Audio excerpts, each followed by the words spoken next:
人在被捅穿双肺后还能活多久？答案是15分钟。但是这15分钟内，被害人只能呼气不能吸气，只能看着生命一点点流逝，最后痛苦的死去。那么究竟什么样的人能完成这样刺人十几刀，刀到不致命的手法呢？死神三人组这次来到了雪山山庄滑雪。原本三人准备在雪山上租的别墅过夜，但是大叔却在滑雪时把钥匙弄丢了。身在大山上也没有什么通讯工具。此时小兰发现了远方有一间私人别墅，于是提议去拜托主人收留三人一晚。但铁骨铮铮小五郎表示，我小五郎就是饿死，死外边从这跳下去也不会吃他们一点东西。说完便抡起镐把要砸了别墅大门。就在此时，小五郎被动技能天下谁人不识君发动，被身后的粽子叔一声叫住。原来此人虽身为医学教授，但却一直很崇拜小五郎，所以当即便邀請大叔去自家做客。いやー、立派な別荘っすな。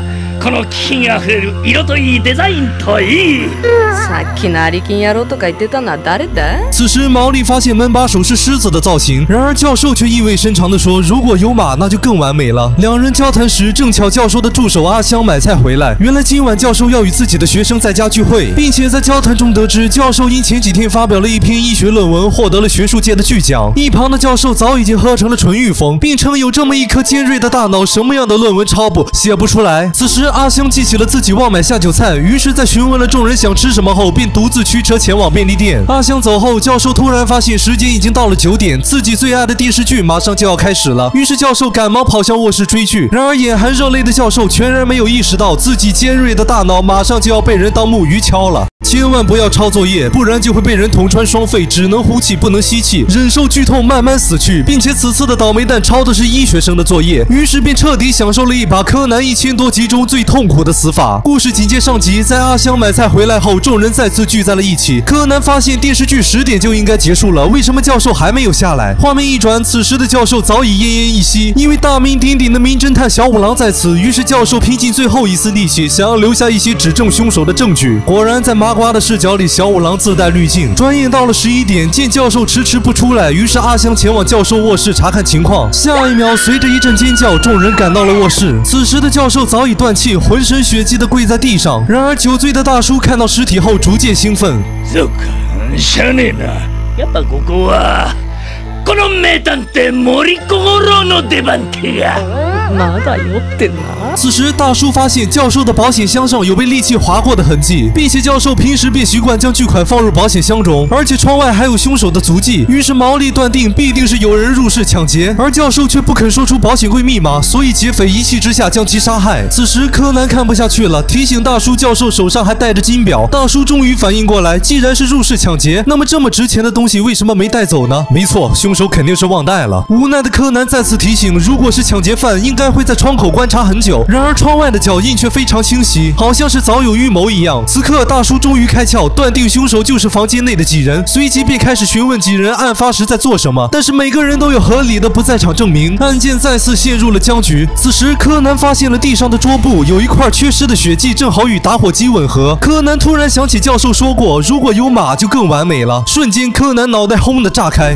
柯南懂了，这桩捅穿死者双肺，导致其无法呼吸，最后被自己慢慢憋死的案件，柯南已经懂了。下一秒，柯南也不装了，当头就给了大叔一针麻醉。OK 了，各位 ，As we all know， 吃喝玩乐都是赔，只有这将棋他有来回呀。教授临死前留下的暗号已经被我毛利小五郎破解了。教授正是使用将棋，清楚地指明了凶手的名字。大家可以看到桌子上的血迹被清晰地切断了，这就证明原本桌子上放的正是地上那张沾满血迹的桌布。此时，众人将桌布重新摆回了桌子上。不知道各位还记不记得，教授曾说过，只要有马就完美了。这句话的意思就是，你们5个人的名字正好可以对应将棋中的棋子，唯独就差一个名字中带马的人。而教授正是用将棋的形式告诉了我今晚的凶手是谁。大家可以看到，桌布铺上后，左下角的血迹缺了一块，因为原本上面是放了打火机的，而将棋棋盘左下角原本的棋子正是香车，所以说凶手就是你，阿香。生。不过身为高材生，你在发现死者时，你一眼便看懂了教授留下的暗号，于是情急之下，你便掀翻了桌布。这一点的证据就是打火机上沾有血迹，但是下面的沙发却没有，这就证明你是在血迹干了之后才伪造的案发现场啊！可是他有不在场证明啊。那好，既然你说你去山下便利店买了东西，那么你能告诉我价格是多少吗？说不上来吧，因为你根本就没有去便利店，你早就将各类需要的东西买好。这样的话，你就可以利用去买东西的时间，趁机将教授杀害。你不承认也没有关系，只需要去便利店调查一下，那么一切就真相大白了。此时，阿香承认了自己的罪行。原来之所以杀害教授，是因为教授那篇获奖无数的论文其实是阿香所写。在很早之前，阿香的父亲便去世了，死因正是论文中的疾病。阿香原本想以这篇论文纪念死去的父亲，但这个无良教授却想将其据为己有。忍无可忍的阿香决定要以最痛苦的方式将教授解决掉。所以说啊，大家还是不要随便盗取别人的作品，说不定哪天就踩到了别人的底线呢。